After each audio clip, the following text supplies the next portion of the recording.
আসসালামু আলাইকুম। আপনাদের সবাইকে স্বাগতম জানাচ্ছি বিবিসি নিউজ ওয়ার্ল্ডের আন্তর্জাতিক সংবাদে। আপনাদের সঙ্গে আছি আমি রাইসা। প্রথমে থাকছে সংবাদ শিরোনাম, তারপর বিস্তারিত। ইসরায়েলি গোয়েন্দা সংস্থার এজেন্ট ছিলেন এপস্টিন। ফের বেসামরিক নৌকায় যুক্তরাষ্ট্রের হামলা, নিহত 2। গাজায় আবাসিক ভবনে ইসরায়েলি বিমান হামলায় 4 ফিলিস্তিনি শহীদ। ইরানের জলসীমা থেকে নিজেদের জাহাজকে দূর থাকতে বলেছে যুক্তরাষ্ট্র। প্রয়াত মার্কিন ধনকুবের ও দণ্ডিত যৌন অপরাধী জেফ্রি এপস্টেইনের সঙ্গে ইসরায়েলি গোয়েন্দা সংস্থা মোসাদ ও কট্টরপন্থী সেটলার গোষ্ঠীগুলোর ঘনিষ্ঠ সম্পর্কের সম্ভাব্য তথ্য প্রকাশ করেছে কাতারভিত্তিক সংবাদমাধ্যম আল জাজিরা। যুক্তরাষ্ট্রের বিচার বিভাগের সম্প্রতি প্রকাশিত কয়েক মিলিয়ন নথির বরাতে প্রতিবেদনে বলা হয়, এফবিআইয়ের লস অ্যাঞ্জেলেস অফিসের 2020 সালের একটি মেমোতে এপস্টেইনকে মোসাদের প্রশিক্ষিত এজেন্ট হিসেবে সন্দেহ করা হয়েছিল, যদিও এই দাবির পক্ষে চূড়ান্ত প্রমাণ নেই। নথিতে তাকে ইসরায়েলি গোয়েন্দাবৃত্তের ঘনিষ্ঠ হিসেবে উল্লেখ করা হয়েছে। তদন্তে আরও উঠে এসেছে, ইসরায়েলের সাবেক প্রধানমন্ত্রী এহুদ বারাক ও সামরিক গোয়েন্দা কর্মকর্তা ইয়োনি কোরেনের সঙ্গে এপস্টেইনের নিয়মিত যোগাযোগ ছিল। এমনকি কোরেনের ক্যান্সারের চিকিৎসার ব্যয়ও তিনি বহন করেছিলেন বলে ইমেইলে পাওয়া গেছে। পাশাপাশি Epstein Friends of the Israeli Defense Forces ও জিউইশ ন্যাশনাল ফান্ডের মতো বিতর্কিত সংগঠনে অনুদান দেন, যেগুলোর বিরুদ্ধে ফিলিস্তিনি উচ্ছেদ ও মানবাধিকার লঙ্ঘনের অভিযোগ রয়েছে। এছাড়া তার ঘনিষ্ঠ সহযোগী ঘিসলাইন ম্যাক্সওয়েলের বাবা রবার্ট ম্যাক্সওয়েলের সঙ্গেও মোসাদের যোগসূত্রের অভিযোগ নতুন করে আলোচনায় এসেছে। এসব অভিযোগের জবাবে ইসরায়েলি প্রধানমন্ত্রী বেনিয়ামিন নেতানিয়াহু বলেন, এহুদ বারাকের সঙ্গে এপস্টেইনের সম্পর্ক মানেই তিনি ইসরায়েলের হয়ে কাজ করেছেন, এমন সিদ্ধান্তে পৌঁছানো যায় না। অন্যদিকে এপস্টেইনের আইনজীবী অ্যালান ডারশোভিচ এসব অভিযোগ সম্পূর্ণ ভিত্তিহীন বলে দাবি করেন। তবে 2019 সালে কারাগারে এপস্টেইনের মৃত্যুর পরও তার নেটওয়ার্ক ও প্রভাবশালী মহলের সঙ্গে সম্পর্ক নিয়ে বিতর্ক থামেনি। অন্যদিকে যুক্তরাজ্যে এপস্টেইন কেলেঙ্কারির প্রভাব পড়েছে রাজনীতিতেও। ব্রিটিশ প্রধানমন্ত্রী কিয়ার স্টারমার পিটার ম্যান্ডেলসনকে যুক্তরাষ্ট্রের রাষ্ট্রদূত হিসেবে নিয়োগ দেওয়ার সিদ্ধান্তের পর সমালোচনার মুখে পড়েছেন, কারণ ম্যান্ডেলসনের সঙ্গে এপস্টেইনের ঘনিষ্ঠতার অভিযোগ রয়েছে।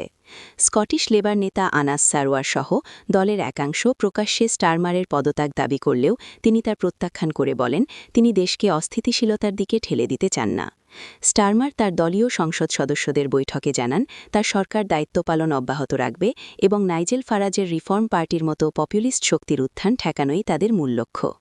ডেপুটি প্রধানমন্ত্রী অ্যাঞ্জেলা রায়নার, পররাষ্ট্রমন্ত্রী ডেভিড ল্যামি ও অর্থমন্ত্রী র্যাচেল রিভস সহ শীর্ষ নেতারা তার প্রতি সমর্থন জানিয়েছেন। তবে রাজনৈতিক অস্থিরতার কারণে সরকারি ঋণের সুদহার বেড়েছে, পাউন্ডের মান কমেছে এবং বিনিয়োগকারীদের মধ্যে উদ্বেগ ছড়িয়ে পড়েছে। বিশ্লেষকদের মতে, স্টারমারের সামনে এখন দুটি বড় চ্যালেঞ্জ রয়েছে: এপস্টেইন ম্যান্ডেলসন বিতর্ক সামাল দেওয়া এবং আগামী নির্বাচনের আগে দেশের অর্থনৈতিক সংকট মোকাবিলা করা। এই দুই সংকটই তার রাজনৈতিক ভবিষ্যৎ নির্ধারণে গুরুত্বপূর্ণ ভূমিকা রাখবে। রাশিয়া কিউবা ও ভেনেজুয়েলার জনগণের প্রতি দৃঢ় সংহতি পুনর্ব্যক্ত করেছে।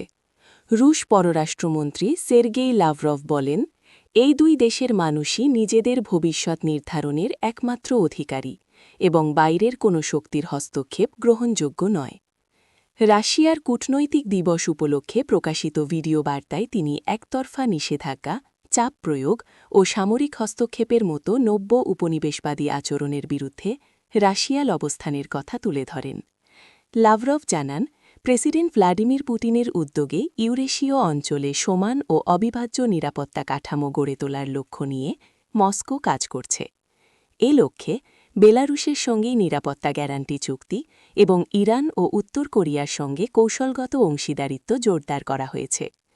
তিনি আরও বলেন, চীন, ভারত সহ বিশ্বের সংখ্যাগরিষ্ঠ দেশগুলোর সঙ্গে সম্পর্ক গভীর করতে সিএসটিও, ইএইউ, সিআইএস, এসসিও ও ব্রিক্সের মতো জোট গুরুত্বপূর্ণ ভূমিকা রাখছে। অন্যদিকে পূর্ব প্রশান্ত মহাসাগরে তথাকথিত মাদক পাচারকারীদের একটি নৌযানে হামলা চালিয়েছে মার্কিন সামরিক বাহিনী। মার্কিন সাউদার্ন কমান্ড জানিয়েছে, গোয়েন্দা তথ্যের ভিত্তিতে নিশ্চিত হওয়া যায় যে নৌযানটি পরিচিত মাদক পাচার রুট দিয়ে যাচ্ছিল। সংক্ষিপ্ত এই অভিযানে 2 ব্যক্তি নিহত হয়েছেন এবং একজন আরোহী বেঁচে গেছেন। তাকে উদ্ধারের জন্য মার্কিন কোস্টগার্ডকে তল্লাশি ও উদ্ধার অভিযান পরিচালনার নির্দেশ দেওয়া হয়েছে। যুক্তরাষ্ট্র নিয়মিতভাবে দক্ষিণ ও মধ্য আমেরিকা থেকে সমুদ্রপথে মাদক পাচার ঠেকাতে টহল দিলেও সরাসরি সামরিক হামলায় প্রাণহানির ঘটনায় আন্তর্জাতিক অঙ্গনে নতুন করে আলোচনা সৃষ্টি হয়েছে। গাজা উপত্যকায় কথিত যুদ্ধবিরতির মধ্যেই আবারও প্রাণঘাতী হামলা চালিয়েছে দখলদার ইসরায়েলি বাহিনী। সোমবার গাজা সিটির একটি আবাসিক ভবনে ইসরায়েলি বিমান হামলায় অন্তত ৪ ফিলিস্তিনি নিহত হয়েছেন। আল জাজিরার প্রতিবেদনে জানানো হয়েছে, হামলার শিকার ভবনটিতে বাস্তুচ্যুত পরিবারগুলো আশ্রয় নিয়েছিল। গাজা সিটির নাসরপাড়ায় এই হামলা চালানো হয়। যে ভবনটিতে হামলা চালানো হয়েছে সেটি ইসরায়েলের পূর্ববর্তী হামলায় আগে থেকেই আংশিক ক্ষতিগ্রস্ত ছিল। গাজায় আবাসন সংকটের কারণে বাস্তুচ্যুত মানুষ নিরুপায় হয়ে ওই আধা বিধ্বস্ত ভবনেই আশ্রয় নিয়েছিলেন। প্রত্যক্ষদর্শীরা জানিয়েছেন, হামলার শিকার ওই অ্যাপার্টমেন্টটিতে শিশুরাও ছিল। এই হামলার ফলে সোমবার গাজায় ইসরায়েলি হামলায় মোট নিহতের সংখ্যা দাঁড়িয়েছে অন্তত ৭ জনে। এর আগে উত্তর গাজার বেইত লাহিয়াতে ৫৪ বছর বয়সী এক ব্যক্তি এবং খান ইউনিস উপকূলে একজন ফিলিস্তিনি জেলেকে গুলি করে হত্যা করে ইসরায়েলি বাহিনী। এছাড়া দের আল বালাহ এলাকায় এক ফিলিস্তিনি কৃষককেও গুলি করে হত্যা করা হয়। গাজা কর্তৃপক্ষের তথ্যমতে গত ১০ অক্টোবর থেকে কার্যকর হওয়া মার্কিন মধ্যস্থতায় তথাকথিত যুদ্ধবিরতি এ পর্যন্ত ১৫২০ বার লঙ্ঘন করেছে ইসরায়েল। এই সময়ের মধ্যে ইসরায়েলি হামলায় অন্তত ৫৮১ জন নিহত এবং ১৫৫৫ জন আহত হয়েছেন। অব্যাহত হামলার পাশাপাশি ইসরায়েল গাজায় খাদ্য, ওষুধ এবং জরুরি চিকিৎসা সরঞ্জাম প্রবেশের ওপর কঠোর বিধিনিষেধ জারি রেখেছে। বর্তমানে গাজার প্রায় ২ কোটি মানুষ চরম মানবেতর জীবনযাপন করছেন, যাদের মধ্যে ১৫ লাখই বাস্তুচ্যুত। ২০২৩ সালের অক্টোবর থেকে শুরু হওয়া এই যুদ্ধে এ পর্যন্ত গাজায় নিহতের সংখ্যা ৭২,০০০ ছাড়িয়েছে এবং আহতের সংখ্যা ১,৭১,০০০-এরও বেশি। জাতিসংঘের অনুমান অনুযায়ী ধ্বংসস্তূপে পরিণত হওয়া গাজা পুনর্গঠনে অন্তত $৭০ বিলিয়ন প্রয়োজন হবে। হরমুজ প্রণালী দিয়ে চলাচলকারী বাণিজ্যিক জাহাজগুলোর জন্য গতকাল সোমবার নতুন নির্দেশনা জারি করেছে যুক্তরাষ্ট্র। ইরানের পারমাণবিক কর্মসূচি নিয়ে ওয়াশিংটন ও তেহরানের মধ্যে চলমান উত্তেজনার মধ্যে মধ্যপ্রাচ্যে তেল সরবরাহের জন্য গুরুত্বপূর্ণ এই নৌপথ নিয়ে নতুন নির্দেশনা দিল দেশটি। ইরান অতীতে হরমুজ প্রণালী বন্ধ করে দেওয়ার হুমকি দিয়েছিল। হরমুজ প্রণালীর একটি অংশ ইরানের আঞ্চলিক জলসীমার মধ্যে পড়ে।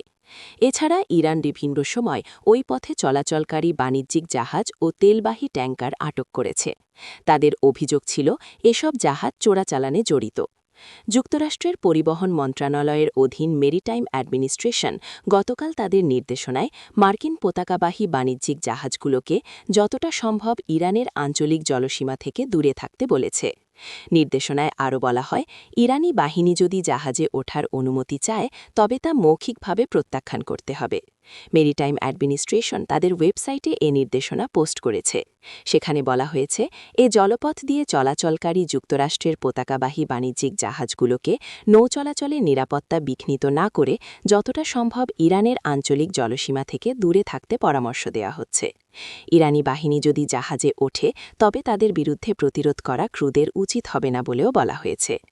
ইরানের পারমাণবিক কর্মসূচি ঘিরে কয়েক সপ্তাহ ধরে তেহরান ও ওয়াশিংটনের মধ্যে উত্তেজনা চলছে। যুক্তরাষ্ট্রের প্রেসিডেন্ট ডোনাল্ড ট্রাম্পের নির্দেশে বিমানবাহী রণতরীর নেতৃত্বে একটি মার্কিন নৌবহর মধ্যপ্রাচ্যের জলসীমায় মোতায়েন করা হয়েছে। এমন পরিস্থিতিতে মধ্যপ্রাচ্যে আরেকটি যুদ্ধের আশঙ্কা করছেন অনেকে। তবে অতি সম্প্রতি ওমানের মধ্যস্থতায় দেশটির রাজধানী মাস্কাটে ইরান ও যুক্তরাষ্ট্রের কূটনীতিকেরা এক পরোক্ষ আলোচনা করেছেন।